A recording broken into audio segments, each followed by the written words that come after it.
السلام علیکم ورحمۃ اللہ وبرکاتہ۔ معزز سامعین و ناظرین، آقا نامدار سرور کائنات رحمت دو عالم صلی اللہ علیہ وسلم نے ہجرت کے موقع پر اپنے بستر پر حضرت علی کرم اللہ وجہ کو سلا کر خود آپ صلی اللہ علیہ وسلم سیدنا ابوبکر صدیق رضی اللہ تعالیٰ عنہ کے گھر پہنچتے ہیں اور ان سے ہجرت کی تفصیلات اور اللہ رب العزت کے ہجرت کی طرف اشارے کا ذکر فرماتے ہیں۔ 20 سال کی عمر سے ساتھ رہنے والے سیدنا ابوبکر صدیق رضی اللہ تعالیٰ عنہ اس موقع پہ بے تابانہ بول پڑتے ہیں، بصحبت یا رسول اللہ صلی اللہ علیہ وسلم، اے اللہ کے رسول صلی اللہ علیہ وسلم، آپ کا اس ہجرت کے سفر کے اندر رفیق سفر کون ہوگا؟ میں اس کا طلبگار ہوں کہ مجھے اس سفر کا رفیق بنایا جائے۔ تو آپ صلی اللہ علیہ وسلم نے ارشاد فرمایا کہ الصحبہ، ہاں تم ہی میرے اس ہجرت کے سفر کے اندر رفیق ہو گئے۔ اس پیارے پیغمبر صلی اللہ علیہ وسلم کی ارشاد کے بعد کہ اس سفر کے اندر تم میرے رفیق سفر بنو گے، خوشی سے سیدنا ابوبکر صدیق رضی اللہ تعالیٰ عنہ کی آنکھیں چھلک اٹھی، آنکھوں سے جو ہے آنسو جاری ہو گئے۔ ام المؤمنین سیدہ طاہرہ عائشہ صدیقہ رضی اللہ تعالیٰ عنہ فرماتی ہیں کہ اس وقت پہلی مرتبہ مجھے یہ تجربہ ہوا کہ خوشی کے موقع کے اوپر بھی انسان کی آنکھوں سے آنسو جاری ہوتے ہیں۔ پیارے پیغمبر صلی اللہ علیہ وسلم اور سیدنا ابوبکر صدیق رضی اللہ تعالیٰ عنہ کے مابین یہ جو بات چیت ہوئی رات کی تاریکی کے اندر ہوئی، اور اس بات چیت کے بعد یہ دونوں بزرگ ہستیاں ہجرت مدینہ کے لیے چل پڑے۔ سیدنا ابوبکر صدیق رضی اللہ تعالیٰ عنہ چلنے میں راستے کے اندر کبھی آپ صلی اللہ علیہ وسلم کے آگے چلتے، کبھی پیچھے ہو جاتے، کبھی دائیں طرف چلتے اور کبھی جو ہے بائیں طرف چلتے۔ پیارے پیغمبر صلی اللہ علیہ وسلم نے سیدنا صدیق اکبر رضی اللہ تعالیٰ عنہ سے اس کی وجہ دریافت فرمائی اور فرمایا کہ ابوبکر یہ کیا کرتے ہو، کبھی آگے ہو جاتے ہو، کبھی پیچھے، کبھی دائیں کبھی بائیں۔ تو سیدنا صدیق اکبر رضی اللہ تعالیٰ عنہ نے ایسا عاشقانہ جواب دیا کہ عشق و محبت کی تاریخ نامکمل ہی رہتی اگر سیدنا ابوبکر صدیق رضی اللہ تعالیٰ عنہ کا یہ جملہ وجود کے اندر نہ آتا۔ سیدنا صدیق اکبر رضی اللہ تعالیٰ عنہ نے عرض کیا، یا رسول اللہ صلی اللہ علیہ وسلم، جب مجھے پیچھے سے دشمنوں کے تعاقب کا خیال آتا ہے کہ پیچھے سے دشمن آپ کے پیچھے آ جائے گا تو میں پیچھے چلنے لگتا ہوں، اور پھر جب یہ خیال آتا ہے کہ کہیں آگے دشمن گھات لگا کر کے بیٹھا نہ ہو تو میں یہ خیال آتے ہی آپ صلی اللہ علیہ وسلم کے آگے ہو جاتا ہوں، اور پھر جب یہ خیال آتا ہے کہ دائیں سے یا بائیں سے کوئی حملہ نہ کر دے تو اس لیے کبھی دائیں طرف ہو جاتا ہوں، کبھی بائیں طرف ہو جاتا ہوں، تاکہ اگر کوئی دشمن حملہ کرے تو اس کا نشانہ ابو بکر بنے اور اللہ کے محبوب صلی اللہ علیہ وسلم دشمن کے اس وار سے محفوظ رہے۔ سفر جاری ہے، آگے سرکار دو عالم صلی اللہ علیہ وسلم سور کے پہاڑ کے اوپر چڑھتے ہیں، سیدنا صدیق اکبر رضی اللہ تعالیٰ عنہ ساتھ ہیں،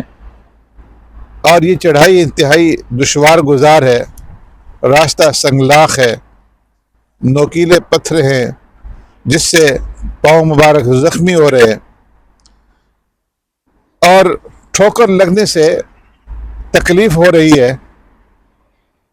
تو سیدنا صدیق اکبر رضی اللہ تعالیٰ عنہ آقا نامدار سرور کائنات رحمت دو عالم صلی اللہ علیہ وسلم کو اپنے شانوں کے اوپر اٹھا لیتے ہیں اور آپ صلی اللہ علیہ وسلم کو اٹھا کر کے غار کی طرف چلتے ہیں۔ تاکہ سرکار دو عالم صلی اللہ علیہ وسلم کو تکلیف نہ پہنچے۔ اور پھر جس وقت غار کے پاس پہنچتے ہیں تو سرکار دو عالم صلی اللہ علیہ وسلم کو باہر بٹھا کر کے عرض کرتے ہیں مکانک یا رسول اللہ، اے اللہ کے رسول صلی اللہ علیہ وسلم آپ یہاں غار سے باہر تشریف رکھیں تاکہ میں پہلے غار کے اندر داخل ہو جاؤں، فَأَحِسُّهُ وَأَقُصُّهُ، اور اچھی طریقے سے غار کا معائنہ کروں، اس کی صفائی کروں،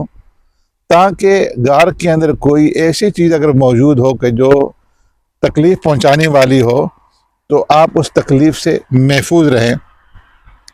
سرکار دو عالم صلی اللہ علیہ وسلم کو غار سے باہر ٹھہرا کر کے سیدنا صدیق اکبر رضی اللہ تعالیٰ عنہ غار کے اندر جانے کا خطرہ پہلے خود مول لیتے ہیں، اسے صاف کرتے ہیں اور اپنے بدن کے کپڑے پھاڑ پھاڑ کر کے اس غار کے اندر کے سوراخوں کو بند کر دیتے ہیں، اور پھر باہر آنے کے بعد خیال آتا ہے کہ ایک سوراخ جو ہے باقی رہ گیا ہے، تو سیدنا صدیق اکبر رضی اللہ تعالیٰ عنہ اندر جانے کے بعد اس سوراخ کے اوپر اپنا پاؤں رکھ لیتے ہیں اور پھر سرکار دو عالم صلی اللہ علیہ وسلم کو دعوت دیتے ہیں کہ اے اللہ کے رسول صلی اللہ علیہ وسلم داخل ہو جائیے، اور آپ صلی اللہ علیہ وسلم اس غار کے اندر داخل ہوتے ہیں۔ اس واقعے سے آپ اندازہ لگائیں کہ کیسا عشق تھا سیدنا صدیق اکبر رضی اللہ تعالیٰ عنہ کو پیارے پیغمبر صلی اللہ علیہ وسلم کے ساتھ، اور یہ کیسی محبت تھی، حق رفاقت کس طریقے سے سیدنا صدیق اکبر رضی اللہ تعالیٰ عنہ ادا کر رہے ہیں، پیارے پیغمبر صلی اللہ علیہ وسلم کے احترام کے اندر کیسے بچھے جا رہے ہیں۔ سیدنا صدیق اکبر رضی اللہ تعالیٰ عنہ کا جذبہ رفاقت تو یہاں تک کام آیا کہ اللہ کی جانب سے سیدنا صدیق اکبر رضی اللہ تعالیٰ عنہ نے عمر بھی پائی، تو جتنی عمر پیارے پیغمبر صلی اللہ علیہ وسلم کی تھی یعنی 63 سال، اتنی عمر سیدنا صدیق اکبر رضی اللہ تعالیٰ عنہ نے پائی، اور غار کے اندر اسی پاؤں کے اوپر جو انہوں نے ایک سوراخ پہ رکھا ہوا تھا، سانپ کاٹ لیتا ہے تو حرکت نہیں کرتے کہ اللہ کے رسول صلی اللہ علیہ وسلم کی آرام کے اندر کہیں خلل پیدا نہ ہو جائے، یہاں تک کہ حتی سقطت دموعہ علی وجہ رسول اللہ صلی اللہ علیہ وسلم، زہر پورے جسم کے اندر اثر کر جاتا ہے، اور اس زہر کے اثرات کی وجہ سے آنکھوں سے آنسو جاری ہو جاتے ہیں، اور وہ آنسو پیارے پیغمبر صلی اللہ علیہ وسلم کے چہرہ انور کے اوپر پڑتے ہیں۔ آپ صلی اللہ علیہ وسلم جاگ اٹھتے ہیں اور فرماتے ہیں کہ اے ابو بکر تمہیں کیا ہوا؟ صدیق اکبر رضی اللہ تعالیٰ عنہ فرماتے ہیں کہ اے اللہ کے رسول کسی چیز نے کاٹ لیا ہے۔ آپ صلی اللہ علیہ وسلم اپنا لعاب دہن لگاتے ہیں تو فوراً جو ہے وہ تکلیف دور ہو جاتی ہے۔ سیدنا صدیق اکبر رضی اللہ تعالیٰ عنہ کا جذبہ رفاقت تو مشہور ہے کہ اللہ تبارک و تعالیٰ نے دنیا کے اندر بھی انہیں اللہ کے پیغمبر کی رفاقت نصیب فرمائی، اور دنیا سے اٹھ جانے کے بعد بھی گنبد حضرا میں پیارے پیغمبر صلی اللہ علیہ وسلم کے قدم کے نیچے ہی سیدنا صدیق اکبر رضی اللہ تعالیٰ عنہ رفاقت کا لطف اٹھا رہے ہیں اور قیامت تک اٹھاتے رہیں گے۔ اور سب سے پہلے جنت میں جانے والے نبی کی سیدھی جانب سیدنا ابوبکر صدیق رضی اللہ تعالیٰ عنہ ہیں، یہ رتبہ بلند ملا جس کو مل گیا۔ لیکن کیا ان حضرات کو صرف آپ صلی اللہ علیہ وسلم کی ذات ہی سے محبت تھی؟ ایسا نہیں ہے، آپ صلی اللہ علیہ وسلم کی ذات سے والہانہ لگاؤ تھا۔ انہوں نے آپ صلی اللہ علیہ وسلم کی بات کو سننے، ماننے اور اس پر عمل کر کے